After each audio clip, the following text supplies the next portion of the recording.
Hello, mga kamaster, maraming salamat po sa lahat ng tumatangkilik ng Number 1 Supreme Warrior. Paki-follow and subscribe mga master para sa mga susunod pang mga kabanata. Number 1 Supreme Warrior. Kabanata 561. Hindi ba darating? Si Zane sneered frostily. Tiyak na darating siya. Sinabi ko sa kanya na kung hindi siya, kailangan niyang magbid sa kanyang mahal na asawa at anak na babae, si Adjo. Ngunit, sinabi ito para lang takutin siya. Ako ay isang kakaibang tao, si Fane ang gusto ko.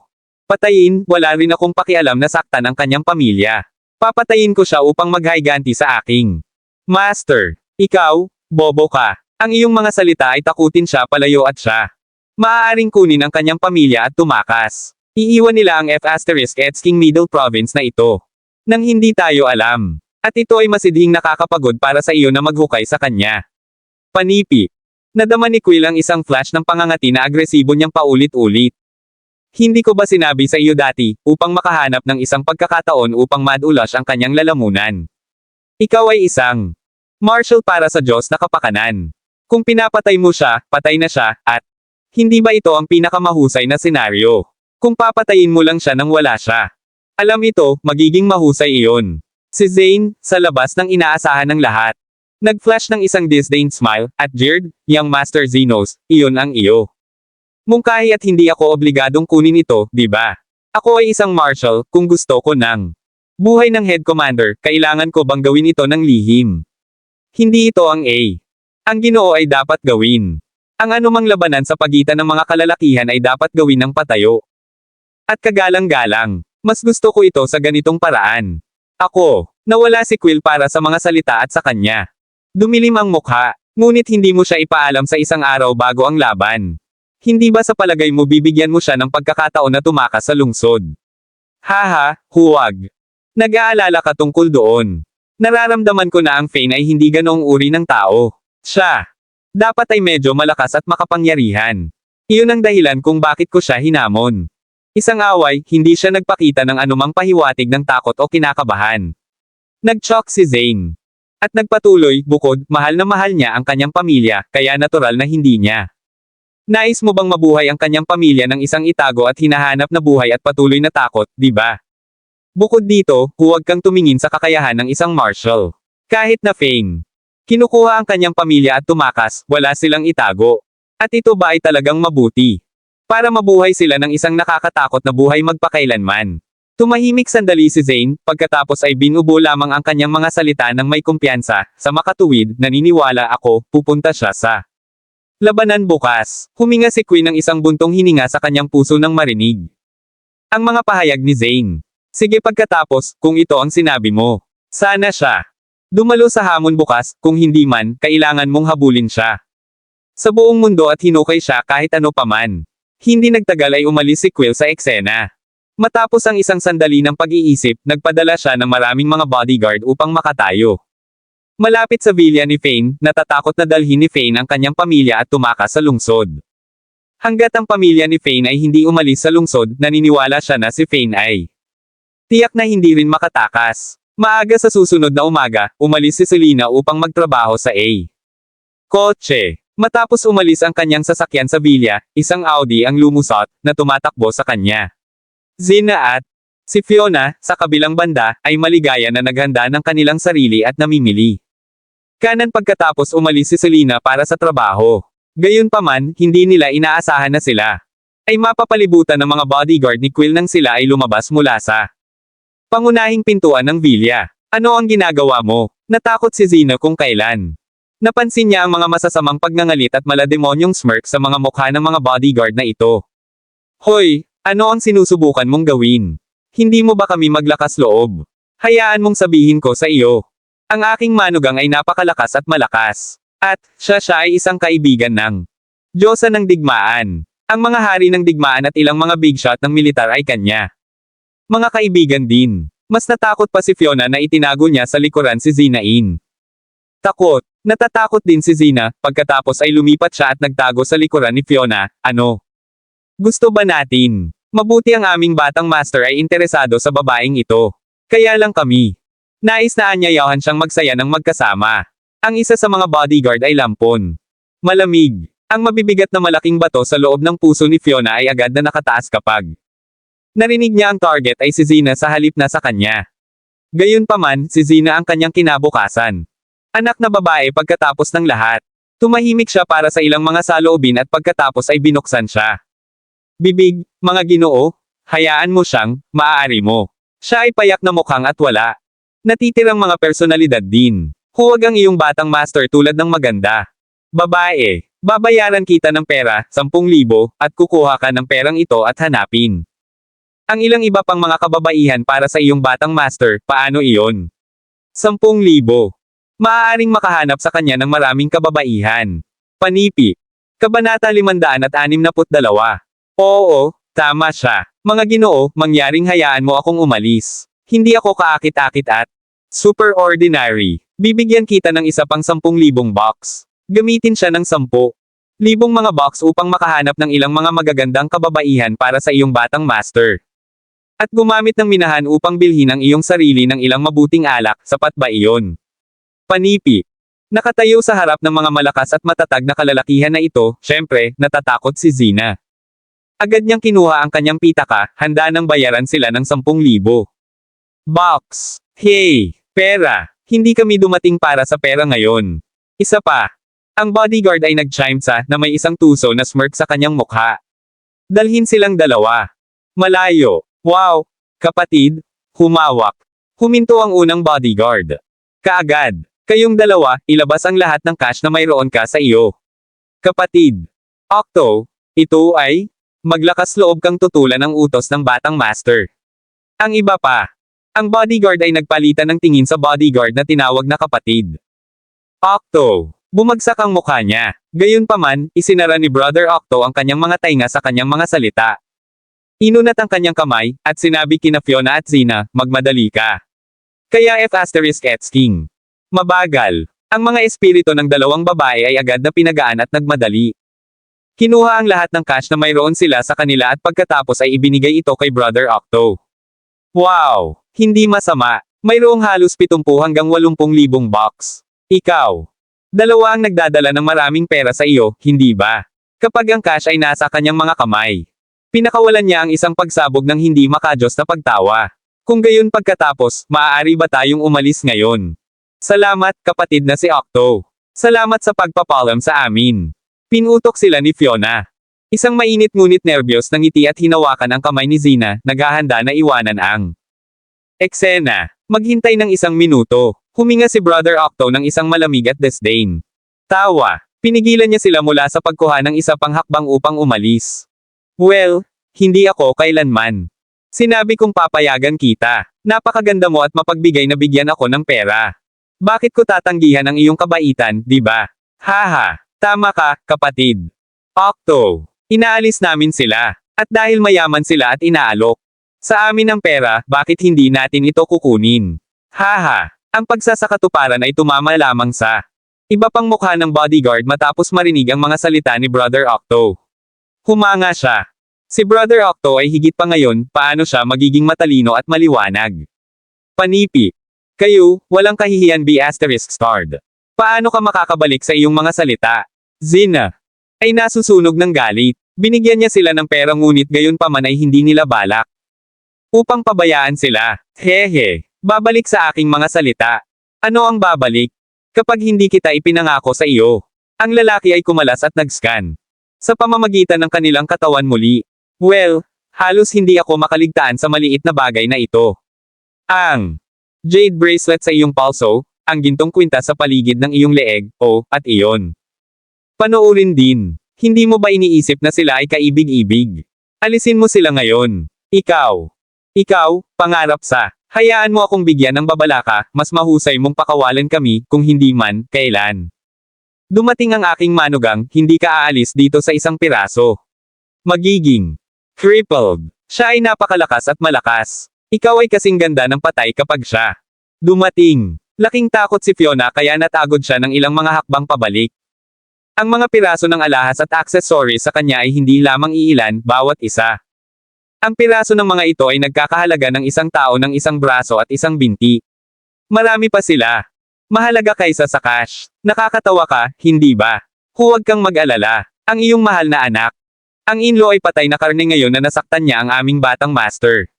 Kapatid na Octo. Hayaan ang isa pang chuckle at pagkatapos ay nagpatuloy siya, magmadali ka at tanggalin sila. Kung hindi ko sila nakikita sa sahig sa susunod na minuto, hindi ko may pangako kung ano ang mangyayari. Mangyari sa iyong mga magagandang mukha. Ang mga bruises at pagbawas ay parang mahusay na mga accessories. Upang ilagay sa iyong mga mukha, di ba? Panipi. Kabanata 563. Mabilis silang tanggalin. Kung hindi man, puputulin ko ang iyong mga mukha. Isa pa.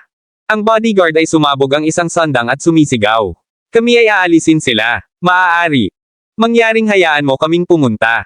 Ang mga binti ni Fiona ay hamina nang makita niya ang kinuha ng bodyguard ang isang sandang. Kahit na siya ay nag-aatubili at ayaw.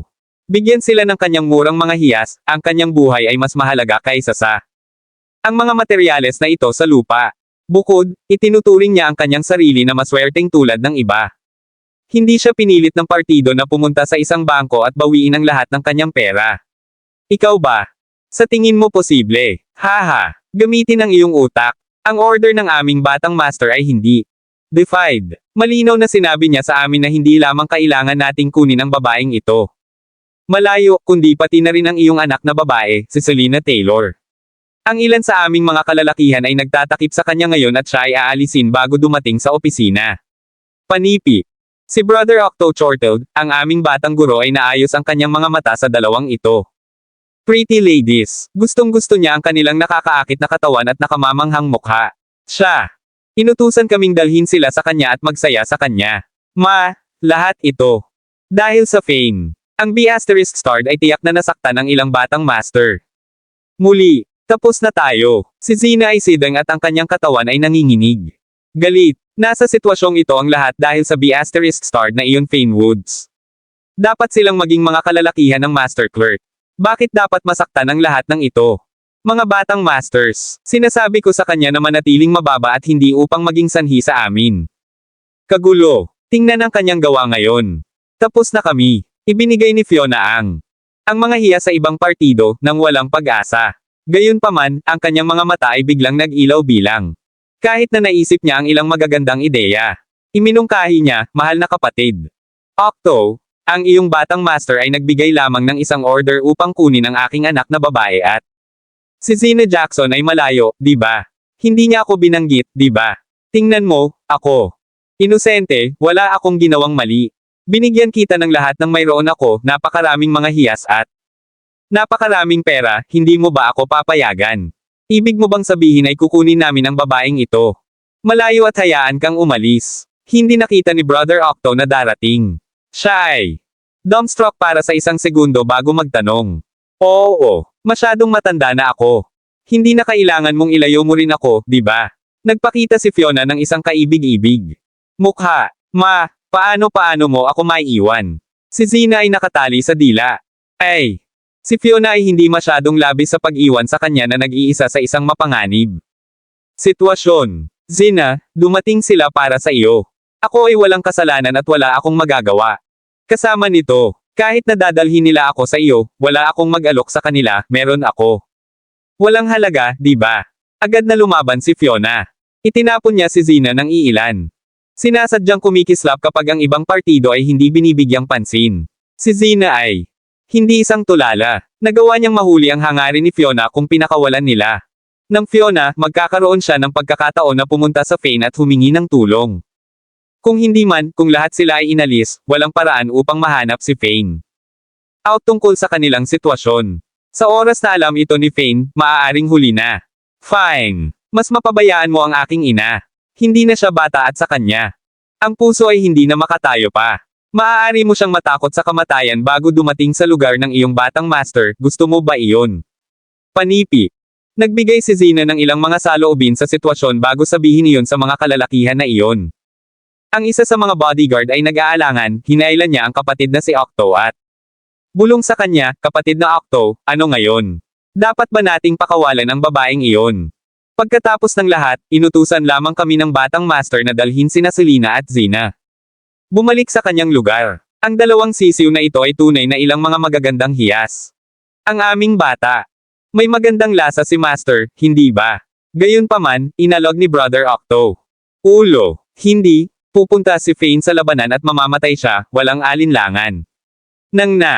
Oras, ang aming batang master ay tapos na sa paglalaro kasama si Selena at Zina. At sa palagay mo ay iiwan niya silang buhay at hayaan silang pumunta sa Diyosa ng digmaan. Papatayin niya sila upang isara ang kanilang bibig.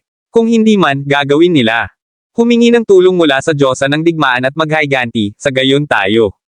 Doomed. Tumahimik siya sandali, lumingon sa Fiona, at nagpapatuloy, kaya, ang biyenan ni Fane ay dapat na maalis din. Basta. Ang aming batang Panginoon ay hindi tanga, hindi niya hahayaan na mabuhay rin ang matandang hag na ito. Ito ay maging tunay na problema para sa kanya kung hahayaan niya siyang mabuhay. Ang isang patay na tao ay hindi kailanman mag-iwas. Mga lihim, di ba? Siya ay may masamang kapalaran upang maglakad kasama si Zina, hindi sa atin. Kasalanan. Tumango ang bodyguard upang sumang-ayon pagkatapos makinig kay Brother Octo. Pagtatasa. Kapatid na Octo, ikaw ay tulad ng isang maalalahanin na tao. Alisin mo sila, panipi. Ang dalawa ay lumakad pabalik sa karamihan matapos ang kanilang talakayan. Kapatid, iniwasan ni Octo ang kanyang braso at nagutos, alisin silang dalawa.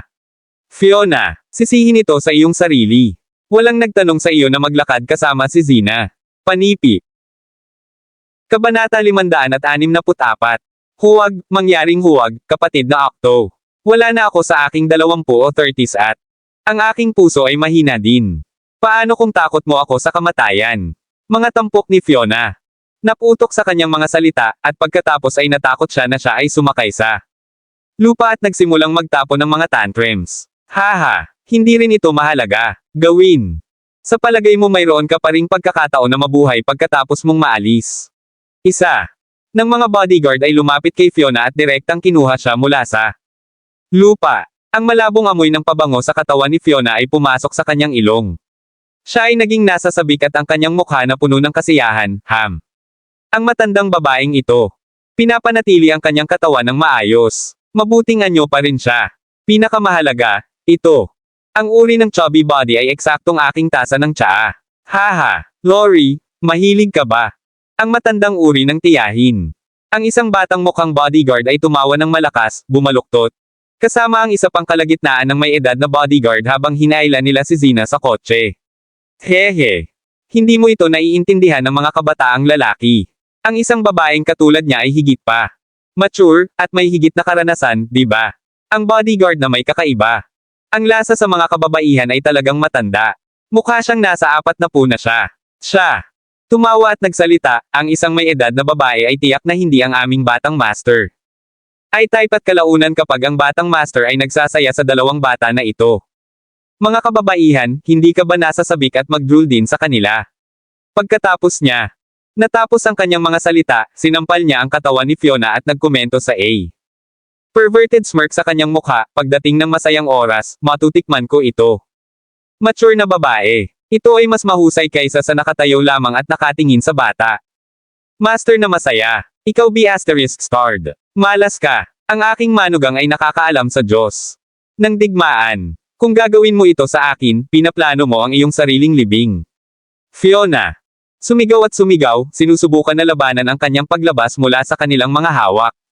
Gayunpaman, siya ay isang babae lamang, hindi siya maaaring lumaban sa makapangyarihan.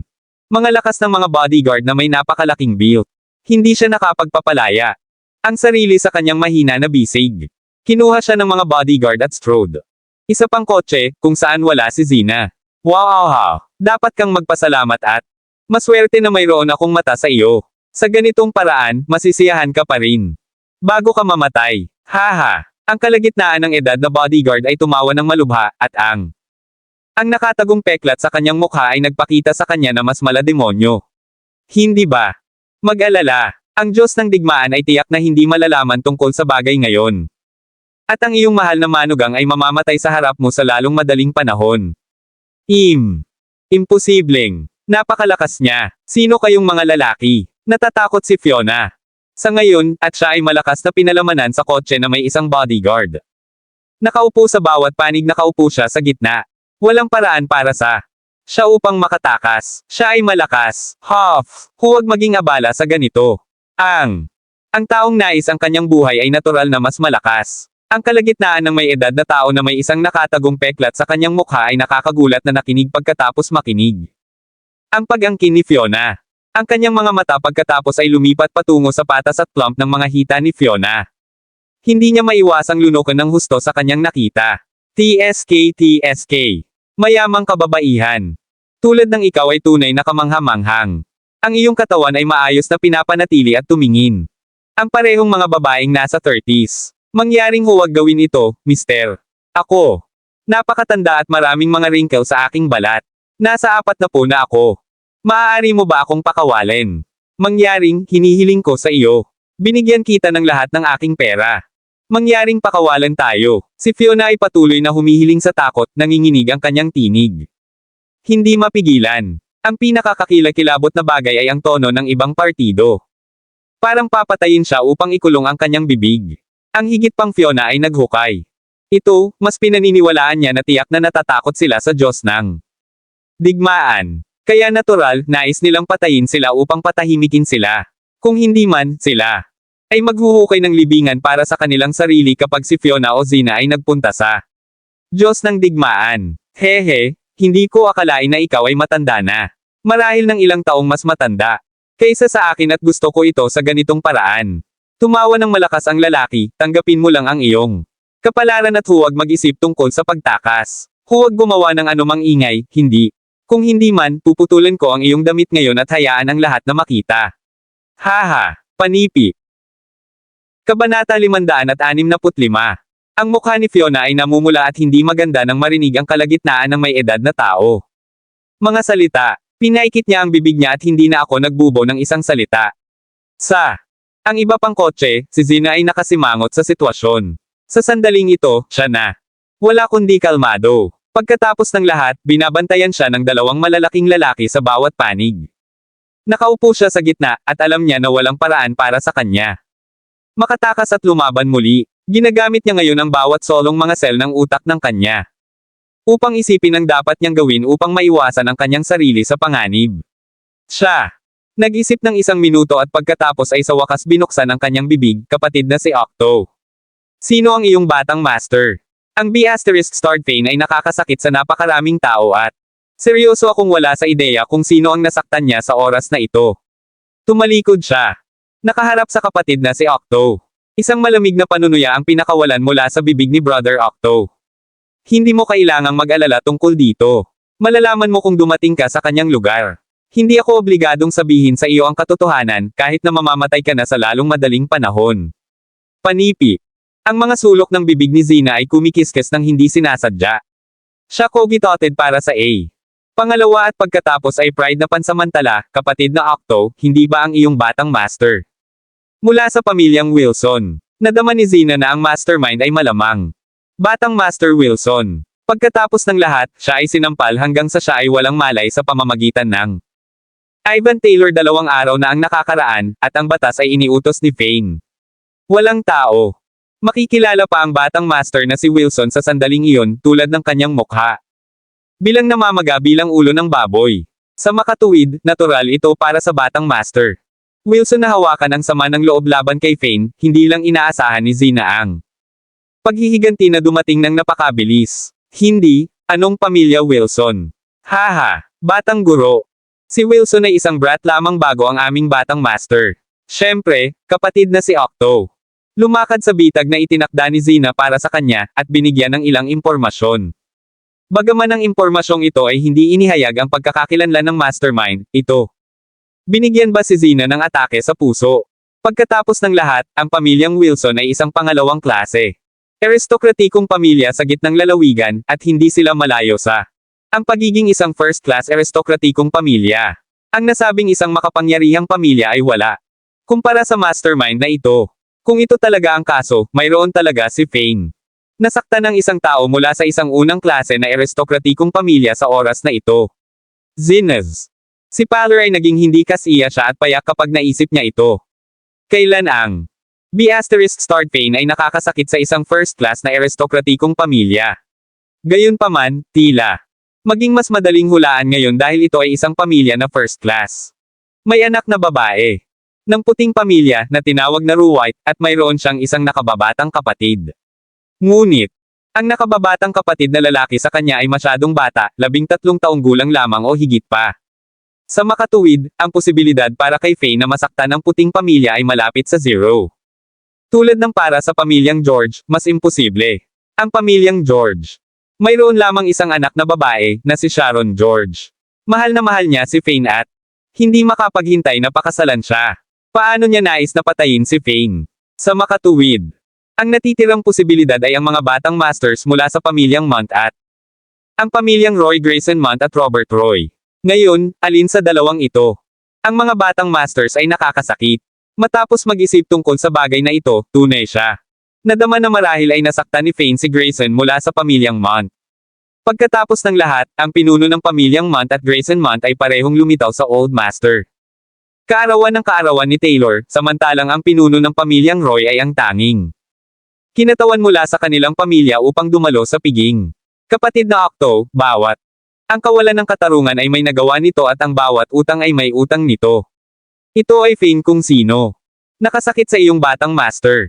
Hindi ka makakahanap ng kapalit na kung saan ako, sa maghiganti, di ba? Ito ay masyadong hindi patas, hindi ba? Lumaki ang galit ni Zina.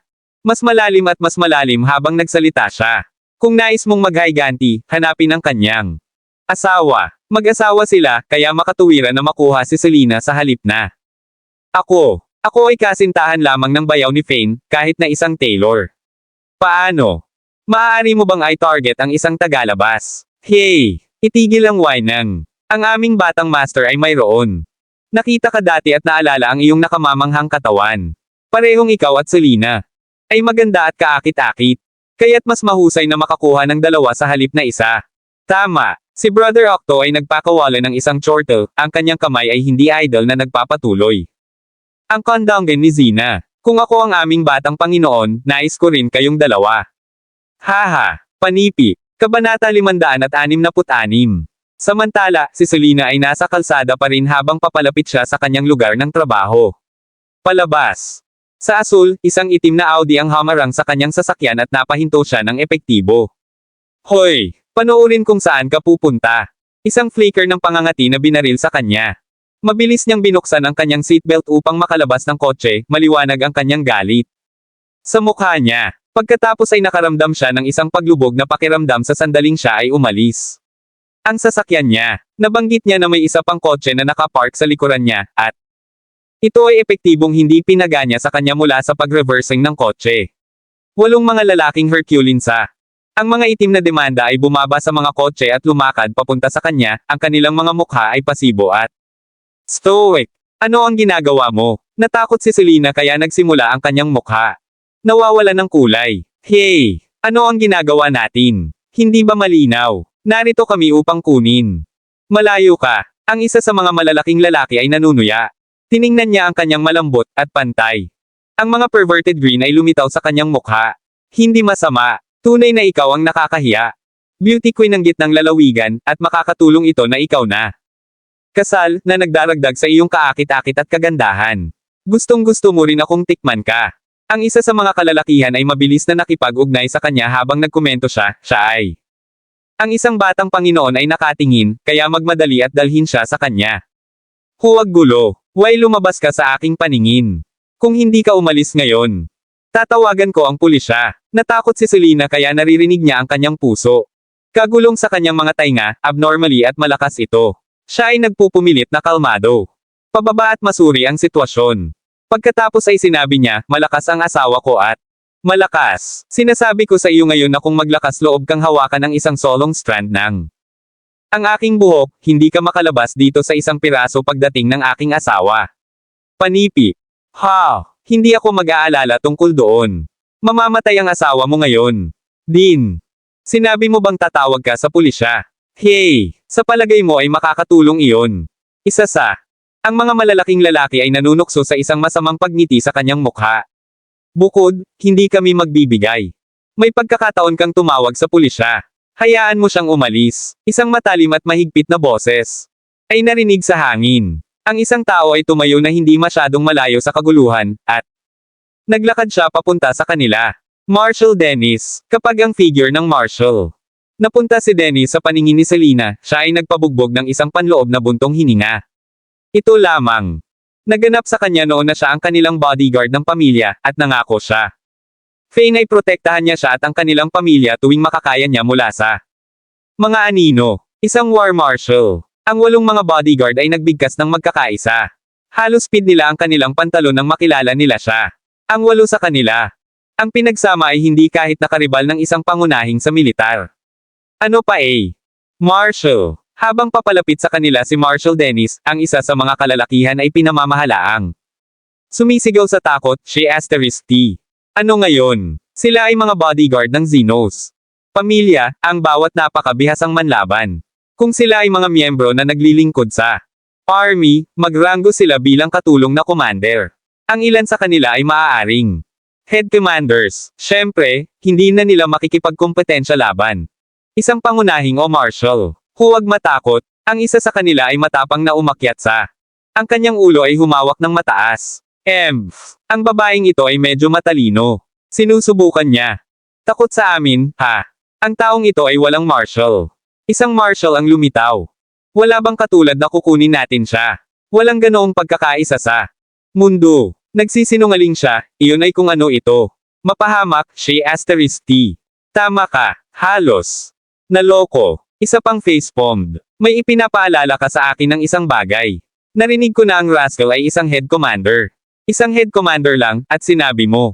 Ako na ang isang marshal ay narito upang maprotektahan ang kanyang asawa. Maging ang kanilang bodyguard. Gayunpaman, Bush asterisk T. Kung ang tinatawag na marshal ay dumating dito sa pamamagitan ng pagkakaisa.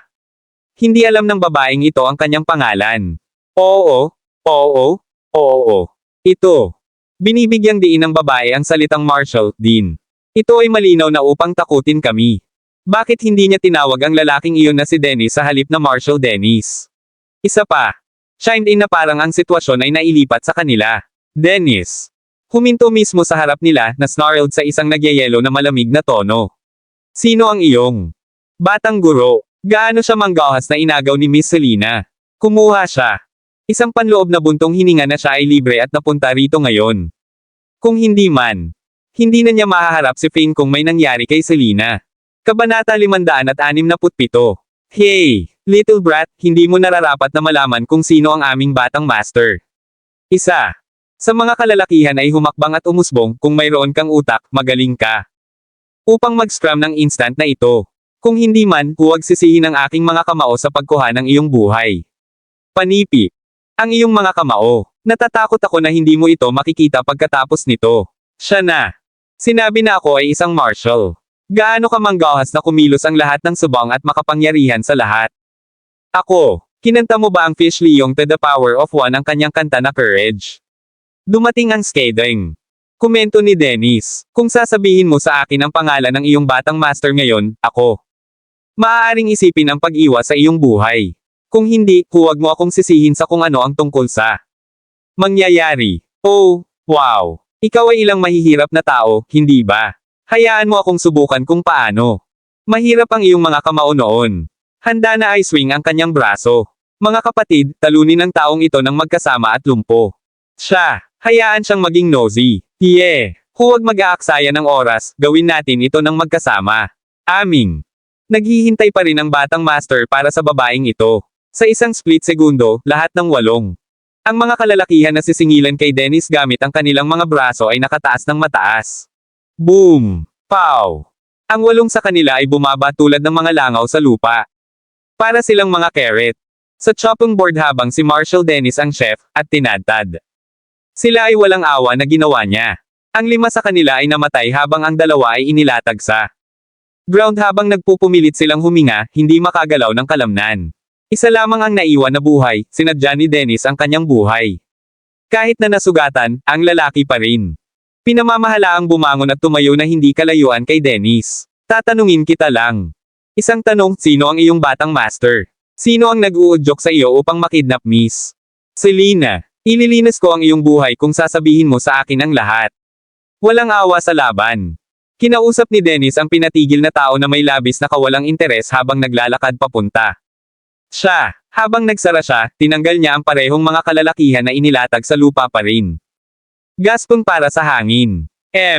Hindi isang pagkakataon. Kami ay tapat at tapat sa ating kabataan.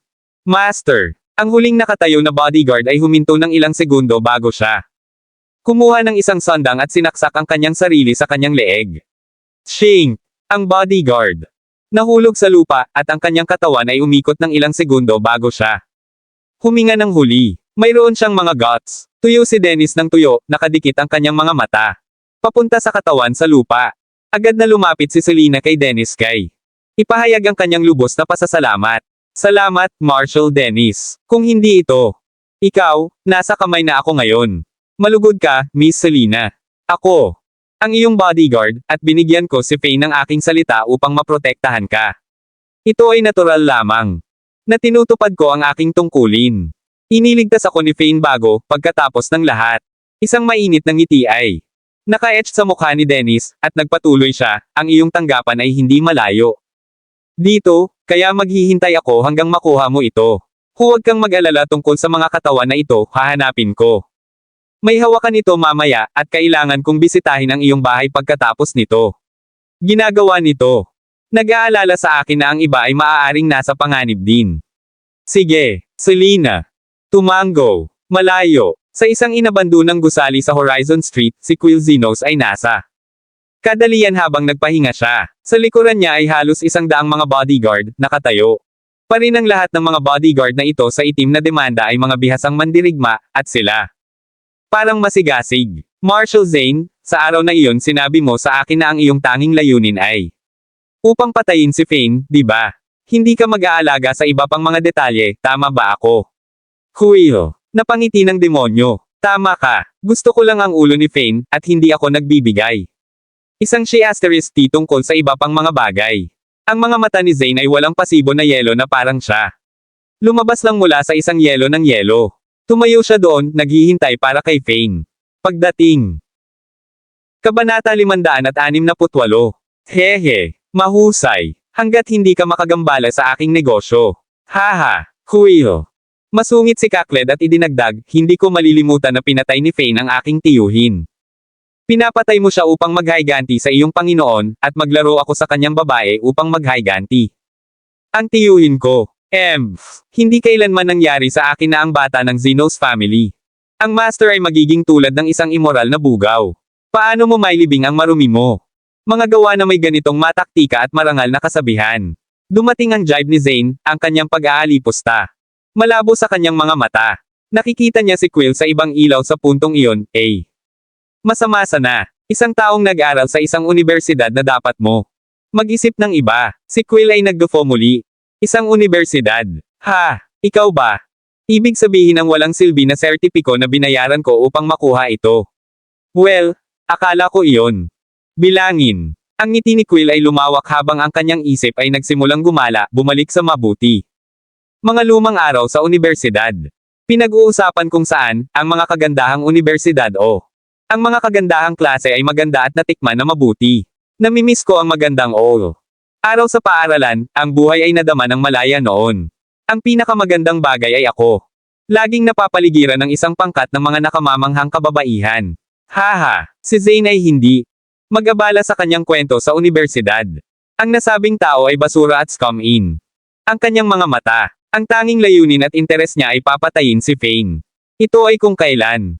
2 kotse ang lumubog mula sa sulok at huminto sa labas ng inabandonang gusali. Ang ilang mga bodyguard sa itim na demanda ay lumabas sa kotse, kasama sina Fiona at Zina. Sa paghatak, at pumasok sila sa gusali. Zane na tumayo malapit sa gilid ng ang ikatlong palapag ay sinaksak ang pangkat na pumapasok sa gusali. Kapag kapatid na si Octo. Napansin na si Zina ay malapit ng buksan ang kanyang bibig, nais na hikayatin ang mga ito. Mga kalalakihan na pakawalan siya, inilipat niya ang agresibo at na-snap, ilipat ang iyong mga butil. At itigil ang pakikipag-usap. Tumalikod si Zina at hinarap ang kapatid na si Octo ng walang awa. Ayaw niyang gumawa ng isa pang hakbang sa gusali. Mga kapatid, ako. Hindi man si Taylor. Hindi mo ako papatayin. Nangako akong hindi mag-iwas ng isang salita. Kung hayaan mo akong umalis. Ipinangako ko na aalis ako sa gitnang lalawigan sa lalong madaling panahon, at hanggang sa malayo. Hanggat maaari, mangyaring pakawalan mo ako, okay? Kay Zina, parang sila ay hindi lamang nilabag, ngunit maaari silang patahimikin magpakailanman. Alam niya na papatayin sila ng mga lalaking ito upang hindi nila hahanapin ang Diyosa. Nang digmaan at humingi ng tulong sa kanya. Alam niya na ito ay upang maiwasan ang Diyosa ng digmaan mula sa pagtulong kay Fane. Ang inabando ng gusali sa harap niya ay walang iba. Isang malaking libingan para sa kanila. Hindi niya ito mabubuhay sa sandaling siya ay humakbang. Sa loob, pantay na takot na pumasok sa gusali, nagsimulang humingi si Fiona pati na rin. Lumingon siya kay Brother Octo at whimpered, "Oo, mga kapatid, mangyaring hayaan mo na tayo. Ako maaari ko ring iwanan kaagad ang gitnang lalawigan, at hindi ka maririnig. Ako na, kung ang iyong target ay Fane, patayin mo lang siya. Wala itong kinalaman. Ako ang aking anak na babae. Mangyaring pakawalan tayo." Pareho silang natakot.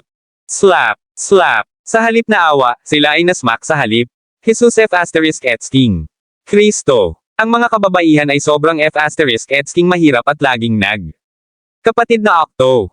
Ranted. Sinabi ko na sa iyo na si Fane ay nakakasakit sa aming batang Panginoon, ngunit ang pagpatay kay Fane ay hindi sapat. Ang aming batang master ay may malinaw na order para sa amin, siya. Kailangang magkaroon sina Selena Taylor at Zina upang maibsan ang kanyang pent-up na puot.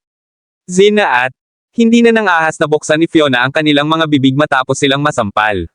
Sila. Natatakot na tinakpan ang kanilang mukha ng kanilang mga kamay, hindi matapang na gumawa ng anumang ingay. Lumipat tayo. Ang ilan sa mga bodyguard ay nagtulak kay Zina at Fiona. Sa likuran, hinihimok silang pumasok sa gusali. Di nagtagal ay nakarating sila sa pangatlo. Sahig ng inabando ng gusali. Hindi ito batang Master Clark. Ang balat. Sa pagitan ng mga browser ni Fiona. Palagi niyang naisip na ang tao sa likuran. Ang lahat ng ito ay si Ken Clark. Pagkatapos ng lahat, si Ken Clark ay napunta sa kanilang dating bahay. Bago at nagdala ng isang grupo ng mga kalalakihan, sumigaw upang buwagin ang kanilang bahay. Siya kahit na nagdala ng isang marshal. Si Ken Clark ay walang simpleng tao. Bukod dito, sa lahat, ang mga batang masters, tanging si Ken lamang ang may malapit na relasyon kay Selena at mayroon. Kilala ang bawat isa sa pinakamahabang panahon. Dapat siya ang nag-harbord. Ang pinakamalaking puot sa Fane. Maghintay, hindi ito batang Master Mount. Alinman. Panipi. Kabanata 569. Si Zina ay nahuli, nalilito nang makita niya ang lalaki sa harap nila. Siya. Pagkatapos ay naalala ni Brother Octo na kahit na ang batang master na si Wilson ay isang underling lamang sa kanyang batang Panginoon. Sa madaling salita, ang kanyang batang Panginoon ay dapat ay nagkaroon ng higit na kapangyarihan kaysa sa pamilyang Wilson, nangangahulugan ito na mayroon ang taong ito. Upang maging mula sa isang first class na pamilya. Gayunpaman, ang taong nakatayo sa harap nila ay isang kabuoang estranghero. Hey! Sigurado ka na dinala mo ang utak mo. Ako ay ang batang master mula sa isang kilalang aristokratikong pamilya sa Sky Dragon City. Panipi. Tumawa si Quill sa pagtawa bago siya lumingon kay Brother Octo. October ito, bakit ginawa? Dinadala mo rin ang wrinkly babushka na ito. Hindi naghihintay kay Brother Octo na. Simulan ng pagsasalita, mabilis na namagitan si Fiona, batang guro, nakuhan nila ang maling tao. Hindi ako ang hinahanap mo. Maaari mo ba akong payagan? Pumunta. Naghintay sandali si Brother Octo bago siya pumunta sa harap ng kanyang Panginoon. At ipinaliwanag, batang guro, ang babaeng ito ay biyena ni Fane. Ito. Dalawa ang nangyari ng magkasama kapag nagpunta kami sa pagkidnap kay Zina. Ito ay lohikal lamang. Kinukuha namin silang dalawa, di ba? Pagkatapos ng lahat, paano kung pupunta siya sa Diyosa ng digmaan? At naghahanap ng tulong. Tumanggaw si Quill, nalulugod sa paliwanag. Magandang trabaho. October ito. Ha! Dahil dinala mo siya rito, papatayin namin silang lahat mamaya. Panipi. Ngumiti, ang bodyguard na may mga pag-iisip tungkol kay Fiona ay tumakbo kay Quill. At tinanong, batang guro, ang babaeng ito ay hindi masama. Siya ay mahusay. Pinapanatili at maayos. Maaari ba nating magkaroon ng matandang lola na ito habang ikaw? Ang pagkakaroon ng iyong paraan kasama sina Selena at Zina mamaya. Malamang na nasa sabik kami. Masyadong. Haha. Syempre. Sok. Hindi ko inaasahan na mahilig ka rito. Uri ng babae. Si Quill ay umungol sa pagtawa at lumingon kay Fiona, na nanginginig sa takot. Ang asawa ni Fane ay ang beauty queen ng gitnang lalawigan, kaya Ito ay natural lamang na ang kanyang biyenan ay maganda rin, marumi siya. Nagkomento, kung ang matandang babaeng ito ay 10 taong mas bata, baka gusto kong tikman.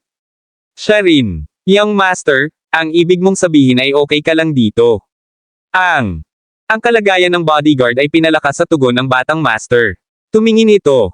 Tulad ng kanyang nais na ibigay. Siyempre, kumala si Quill. Buong puso, hawakan ang iyong mga kabayo. Maghihintay kami hanggang sa matandang babaeng ito. Narito ang anak na babae, at pagkatapos ay maaari nating simulan. Hehe, magandang ideya. Ngumisi si bodyguard na parang isang baluktot na espiritu ang nagmamay-ari ng kanyang katawan. Siya. Naglakad patungo kay Fiona at hinaplos ang pisngi niya na nag-click sa kanyang dila tulad ng ginawa niya. Hindi masama, malambing ang pakiramdam. Dumura. Galit na galit si Fiona sa kanyang ngipin at spot sa mukha ng lalaki. Asterisk S shoal. F asterisk King B asterisk. Mayroon ka bang kamatayan? Hiling. Ang galit ay dumaloy sa pamamagitan ng bodyguard tulad ng mainit na lava. Hinawakan niya ito. Buhok at hinayla siya papunta sa kanya ng isang mahigpit na pagkakahawak sa bakal. Sumigaw si Fiona.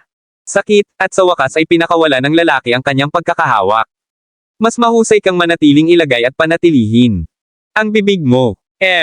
Kung hindi man, hindi ko iniisip ang pagripeng ng iyong damit. At simyo lang gawin ka ngayon.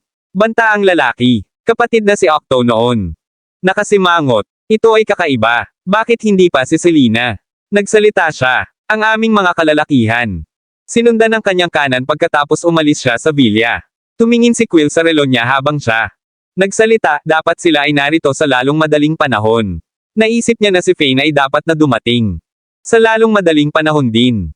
Hey! Kalaunan nang dumating si Fane, ay play namin ang kanyang babae at ang kanyang biyenan sa harap niya. Kumulo siya ng labis na galit, nagsusuka siya. Dugo. Panipi. Kabanata 570. Sa sandaling ito, si Fane ay nakarating sa isang lugar na hindi kalayuan sa wasak na gusali. Kumuha siya ng isang sigarilyo at pinausukan ito bago maglakad papunta sa gusali. Narito siya, si Zane, na tumayo malapit sa gilid ng ikatlong palapag, ay pinanood bilang.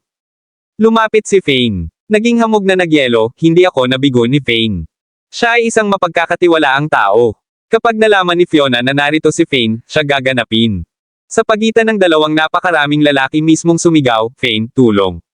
Ikaw ay mabuti para. Wala B asterisk starred, paano mo masasaktan ang mga tao mula sa Sky Dragon City? Bakit ang mabagal mo? Magmadali ka at iligtas kami. Nasa estado na ito dahil sa ikaw, Fane, lahat ng iyong kasalanan. Kung hindi ito para sa iyo, hindi kami pupunta dito. Panipi. Ang mga mata ni Zina ay namumula. Ito ang magiging pinakamasama bagay sa mundo para mamatay siya. Dito ngayon. Sa totoo lang, maaaring si Zina ay maaari pa ring maging katotohanan sa tiyan kung ang mga ito. Ang mga kalalakihan ay nais lamang na lumabag sa kanya sa halip na patayin siya. Akala niya kaya niya. Sisihin ito sa kanyang masamang kapalaran. Gayunpaman, nais ng ibang partido na patahimikin siya. Mabuti. Pinalakas nito ang takot sa kanyang puso ng 10 beses pa. Noon ni Fane. Chris nang marinig niya ang tinig ni Fiona, at ang kanyang mukha ay nagdilim sa loob ng 1 segundo. Itinaas niya ang kanyang ulo at tiningnan ang lalaki sa ikatlong palapag na may pinakamalamig na sulyap. Inilibot niya ang puwit ng sigarilyo mula sa kanyang kamay at nagsimulang tumakbo. Swoosh! Si Fane ay katulad ng isang bolt ng kidlat mabilis na mabilis. Mas mabilis kaysa sa kahit sino ay maaaring kumurap, nakarating siya sa pasukan. Stompang minsan lang, tumalon siya. Sa taas ng 3 palapag at lumapag sa tabi lamang ni Zane. Ano ang hindi ka panipaniwala? Tumalon. Ang kilay ni Zane ay kumikinang nang makita niya si Fane landing sa pangatlo. Sahig na may isang stomp lamang ng kanyang paa. Alam niya kaagad na si Fane ay hindi ordinaryong tao. Ang mabibigat na malaking bato sa loob ng puso ni Fane ay itinaas, at siya napabuntong hininga nang makita niya ang parehong Fiona at Zina ay hindi nasugatan. Gayunpaman, ang kanyang isip ay tumatakbo pa rin sa galit. Na may puot at galit sa ang kanyang mga mata, sinulyapan niya si Zane. Sinabi mo ito sa iyong sarili kahapon na basta ako dumalo sa hamon, wala kang gagawin sa aking pamilya. Hindi ko asahan mong bumalik ka sa iyong sariling salita, pagiging hindi mapagkakatiwalaan. Zane. Pinilit ang isang ngiti ng Juan at sinabing, hinahanap kita upang maghayganti sa aking Panginoon. Ako. Isang tao ng kanyang salita. Tumahimik siya sandali, lumingon sa kanyang ulo patungo kay Quill. At ang kanyang mga tauhan, at pagkatapos ay nagpatuloy, habang gumawa ako ng ganoong pangako na ako. Hindi makakasama sa iyong pamilya, hindi rin ako makikialam sa mga plano ni Young Master Zenos. Sa iyong pamilya, iyon ay sa kanya, ang kanyang desisyon. Maghintay, tumalon siya upang makarating dito. Quill gulped kapag naisip niya ang kakayahan ni Faye na maabot ang ikatlong palapag kaya. Mabilis. Gaano kataas ang ikatlong palapag? Tinanong niya ang kanyang mga tauhan. Ilan sa inyo? Maaari bang tumalon dito mula sa lupa? Ang mga mukha ng glum ng kalalakihan at katahimikan. Sinagot ang tanong ni Quill para sa kanya. Isa sa mga bodyguard na may solemn na expression, humakbang pasulong at nagsalita, kung dalawang kwento lamang ito, kaya ko. Tiyak na gawin ang parehong. Bumagsak ang mukha ni Quill sa kanyang mga salita. Ang nagsalita ay isa sa mga pinakamahusay na magsasaka sa mga bodyguard. Hindi inaasahan ni Quill. Fane upang maging napakalakas at malakas. Gayunpaman, mayroon siyang mas malakas. Warrior dito Marshal Zane. Sa kanyang mga kasanayan at kakayahan, hindi ito magiging mahirap ipadala ang Fane 6 na talampakan sa ilalim. Fane, magmadali at iligtas kami. Ang mga lalaking ito. Hindi lamang inagaw kaming dalawa, ngunit nagpadala din sila ng isang tao pagkatapos ni Selina. Panipi. Si Fiona ay humagulgol kay Fane na may luha na napuno sa kanyang mga mata. Ina, huwag kang mag-alala. Narito ako ngayon. Magiging maayos ka, at ang mga bastards na ito ay kasing ganda ng patay. Panipi. Ang ekspresyon ni Fane ay nanatiling nagyelo at madilim habang siya ay sumulyap kay Quill. Young Master Zenos, hindi ko inaasahan na ikaw ay nasa likod nito. Buwahaha. Bastard, tinanong mo ito. Kung hindi para sa iyo sa araw na iyon, ang aking tiyuhin ay hindi namatay. Panipi. Maraming salamat mga ka-master sa walang sawang pagsusubaybay, isang like, share, and subscribe naman dyan mga ka-master. Abangan ang susunod pang mga kabanata.